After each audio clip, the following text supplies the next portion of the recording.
Well, happy Independence Day weekend, my friends. I know it's Thursday, but when it gets to be this time of year, it's basically the weekend, especially for Independence Day.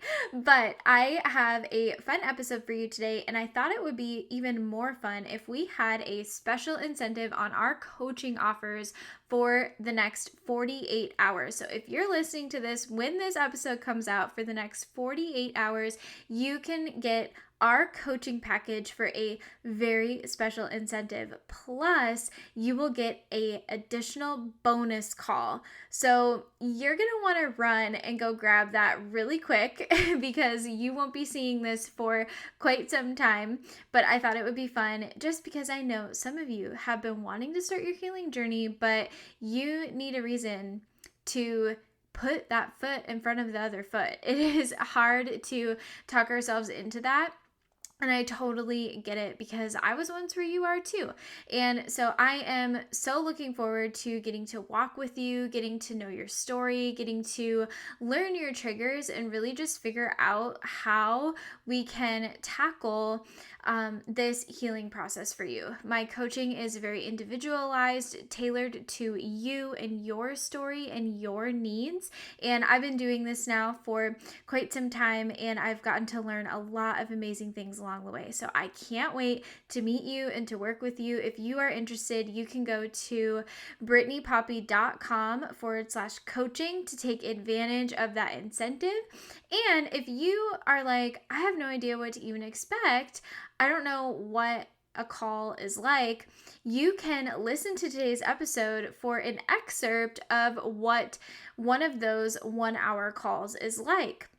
So if you're wondering, what do we talk about? How does it flow? What can I expect? This is a call that my client actually consented to allowing me to share. Now, I have removed any of her personal info, so you won't know who she is or where she's from, but you will get to kind of hear our conversation and some of the things that we talk about and how we kind of address her specific problems and struggles. And so, feel free to listen. Again, this is just an excerpt of a call, so it's not the full call. Each call is an hour long. So if you're like, well, this episode isn't an hour, that's because I'm not publishing the full thing, but this is an excerpt of a recent session I had with a client. So I pray that this blesses you, that you will listen and apply it to your own healing and take away some things from it. And if you're inspired to start on your own healing journey and you'd like to start coaching with me, again, you can take advantage of that 48-hour special for Independence Day weekend at brittanypoppy.com/coaching. Without further ado, here is the episode. If you're tired of living with shame and guilt and want simple steps to heal, find peace, and feel less alone after abortion, you are in the right place. Hey, I'm Brittany, wife, homeschooling mom of two, abortion recovery coach, and pro-life speaker. I learned the secret of how to find healing and redemption from my past. Spoiler alert, it's Jesus. If you're ready for tactical post-abortion healing tips, biblical truth, and strategies for grieving forward, then this podcast is for you.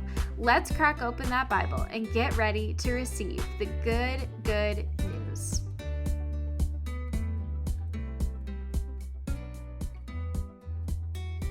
So that can be a lot to carry when you're struggling and you've only got one person in your life you feel like you can talk to about it, but they also might be hurting. And then you're like, oh no, how do I navigate that? Yeah, because right now, I do have a lot of girlfriends, but none of them, they're all in different states. Yeah. And yeah, I have a friend in North Carolina, and we'll text every so often, but she's also her parents are in North Carolina. She has a brother in North Carolina, and then she's married. And so and then I have other friends that are further out of state. And so we'll text, but it's not just that often. And I feel like at this point, Azariah just feels like my best friend because we'll FaceTime almost every day. And yeah, he's someone that I just feel so comfortable sharing everything and anything with about the job, just about life. And so I think that's also really hard because I don't feel like I have a girlfriend to where I could Yeah. talk about stuff with, and it's a guy, which probably isn't the best situation right now. Yeah, yeah, I understand what you're saying for sure. Yeah. Thank you for all of that background. Um, how do you feel like, because knowing how you grew up and how you've kind of come to the faith, first of all, I love it that you had a moment, when you were heading to college that you kind of wanted to figure it out on your own too, instead of just believing what your parents had taught you. I think it's cool that you were able to kind of like have that moment and want to learn more about the faith that you were practicing. Um, how do you feel like your faith has changed? Do you feel like it has changed, or do you feel like it's a struggle? Yeah, I feel like since I've been like away at school all these years, because I've been in school for a while because of, just everything that's gone on with my plans.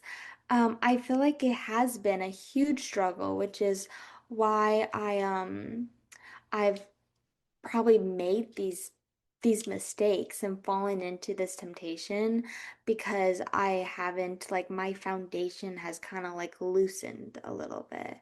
Because I think isn't there's a verse, I believe it's in Psalm, and it talks about how like trees that are planted along like the analogy of the roots of a tree going deep. And if I were to take my faith and think about roots, I would say the roots are kind of like loosening. They're not going the opposite direction deeper. They're getting like shorter and a little weaker. And I remember in high school we had this teacher that did she was the teacher for like community outreach. It was this class where you would go out in the community and specifically to inner city elementary schools and share whatever gift you had with them with the children.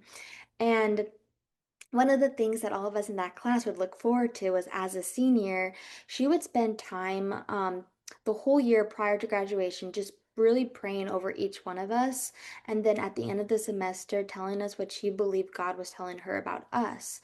And I have it written down somewhere and I've been meaning to look for it. But off the top of my head, I remember her saying that God was telling her about me, that for me not to forget what He has taught me and and also don't let the fire within me burn out. And I've been thinking about that and I was like, oh gosh, I think the fire in me has burned out. Just with all the like disappointments of, really, really wanting medical school for the longest time and that dream, being set aside. And now granted, like I am really happy being a nurse and I I feel like also just going through nursing school, I was the most happiest then, than in ex especially in my undergrad biology degree was rough. The physics, organic chemistry, that does not come easily to me. So that was so rough. But definitely being at Liberty, the masters in biomedical and then the nursing were just the joy I had in those programs, just learning and all that was really, really great. And so I'm just, I guess also though a little, I feel like it's definitely the devil that will once in a while just get in my head and I'll see the nurses that are my age on the floor and think, if I would have actually thought deeper about it in high school and would have gone straight from high school to nursing school, I would have already been a nurse for 7 years. And, those moments of doubt and just kind of negative reflection will definitely creep up. And so I think just with all those thoughts every once in a while, I'll just be filled with so much disappointment that it's hard for me. And also, like, I'm so exhausted too that I'll, like, at nighttime start praying and only get as far as, like, Dear God, and then I'll wake up and I'll think, oh my goodness, I don't think I ever finished my prayer. And so my prayer life has been awful. As a nurse, they have me working like every other weekend. So church hasn't been consistent now anymore. And I also have been meaning to like, I feel like I need to start with like a Bible study book. I think that would probably be the best plan right now because I honestly just don't know where to start because my all my spiritual life just feels like a mess. Yeah, yeah, I can understand that. I think it's super easy when we are so busy and so tired Mhm. to um let those things go and not even really realize that we're letting them go until it's all of a sudden kind of almost too late and we're like, "Oh, where have I gone? How has this gotten to this point?" And so I don't think you need to feel guilty about that. I think that God is extremely compassionate and understanding in those times. And of course, he has expectations of us, right? But it's not so legalistic in the fact that he's not sitting there saying, "Oh, Catherine's not praying enough." It's more so, I think, him, kind of grieving with us and seeing us in our pain and in the certain things that we have going on and saying, "I wish she would want to spend time with me because I want to comfort her, or I want to give her that peace." Not that you don't want to spend time with him. It's not Yeah. that, but just more so like it's Mhm. you've got so much going on. Yeah. So, I know church has been inconsistent because of working, which is understandable, but do you have a church that you kind of consider your home? Yeah, so had been kind of thinking back and forth about two churches and then such a small world. So one of my roommates that I had, she actually was getting her PhD in astrochemistry here at and she graduated and in April she came back for her thesis defense and since I'm here and we met up and she texted me saying, hey, would you be okay if we go to church together? Do you want to go to the church I attended while I was here? And it's a super small Baptist church and I was like, yeah, sure, I'll try it out. And so they do have a young adults life group and I actually really enjoyed it. And so, again, I was kind of going back and forth between the church I was attending and the church brought me to. And I decided like 2 Sundays ago, I solidified the church. So I do now have a home church here. And I'm included in their young adult life group, which is also on Sunday mornings. So that's nice because my schedule is so inconsistent. Every week it's also different days. So I do like that their life group is also on Sundays. So I don't have to like worry about 2 different days. I just have to worry about like being able to make it on Sunday. And so yeah, so I did just solidify a church. Yeah, that's awesome. Mhm. That's good. And even, of course, when you have to work and maybe can't get there, at least you have a home. And I don't know if they stream their sermons at all. They Maybe, do. oh, they Yeah. do. Yeah.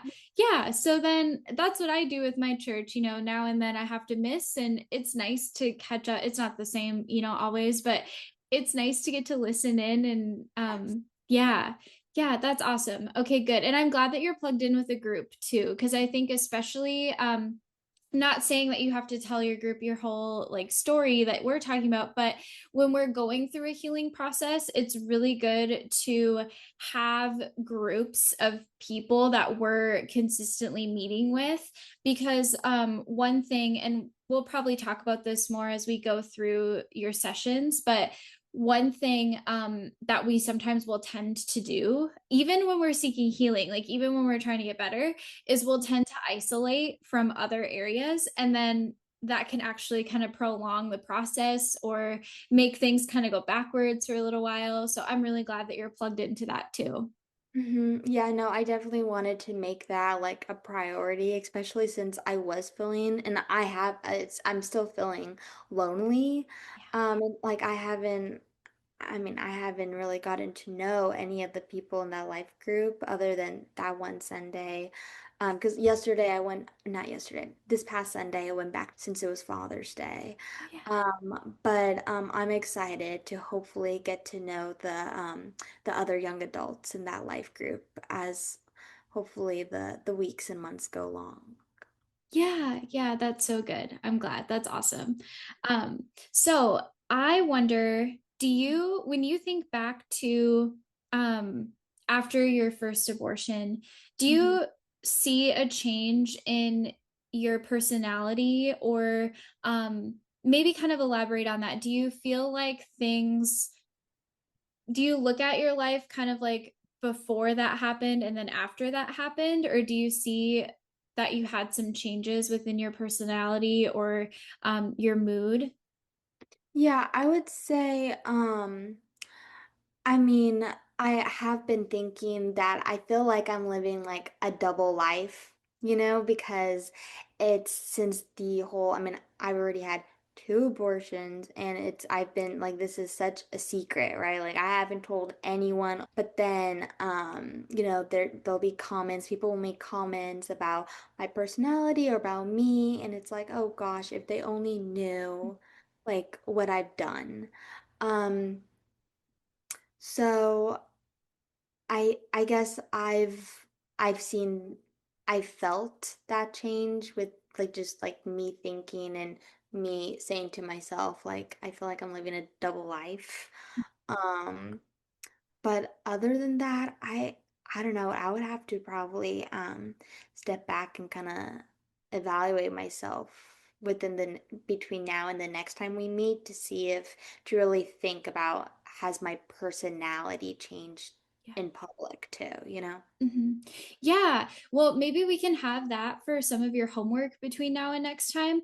But if it hasn't, that's okay. It's not, Yeah. um, if it has, we'll talk through that. But if it hasn't, that's not necessarily a bad thing. I don't think that that's necessarily a measure of I think some people, and you can let me know if you feel this way, but some people or women come to the table and they think that their life has to look a certain way for them to get healing, or it has to look a certain way for them to be convicted enough, or deserving of healing. Some of us get like that. We'll compare ourselves to how other people are feeling. And that's really just not the case. All of us heal so differently. And so it would actually be really great if you Mhm. didn't find that that changed a lot, because then that's something further that you don't have to try to heal through.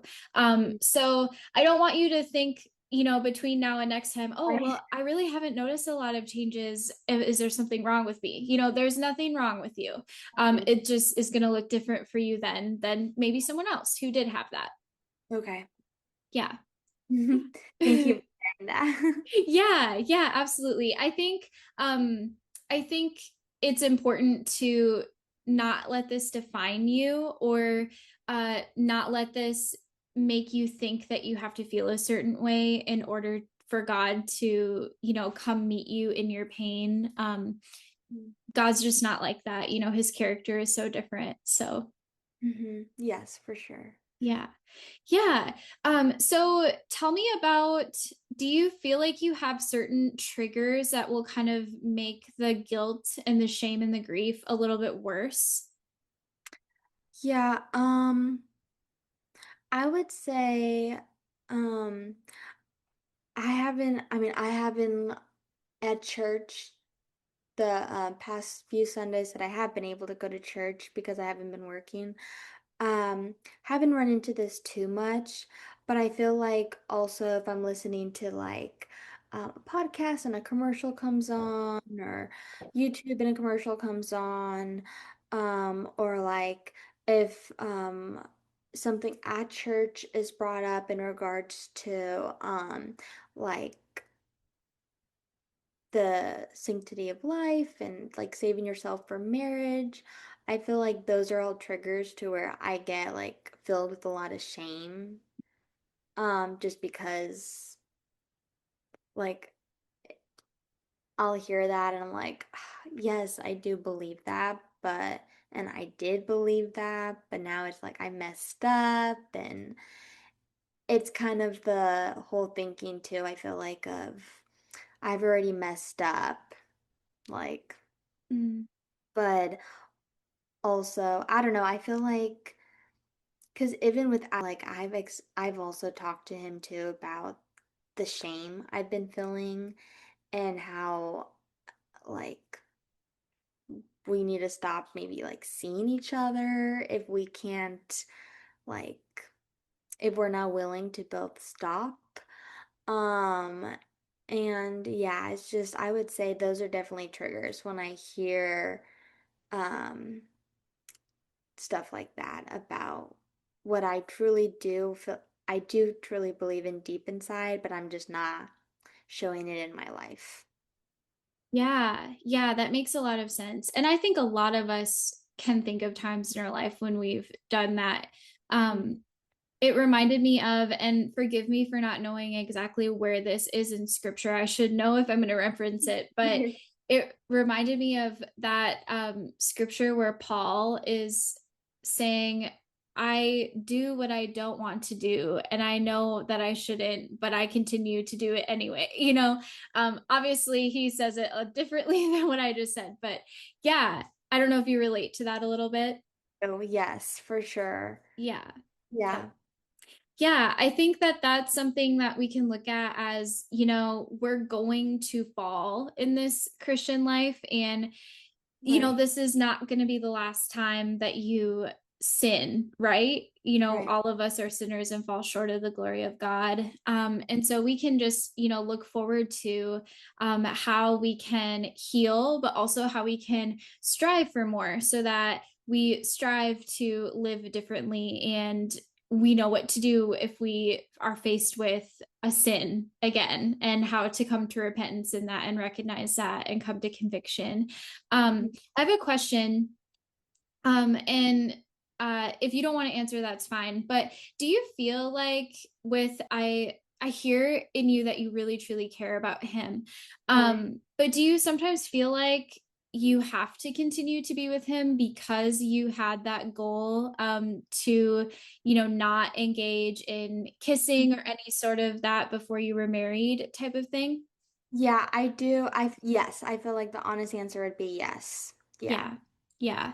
So do you And think that, also the oh, go ahead. fact that Brittany, a lot of people, which is a good thing, a lot of people think I'm the because I just graduated from nursing school.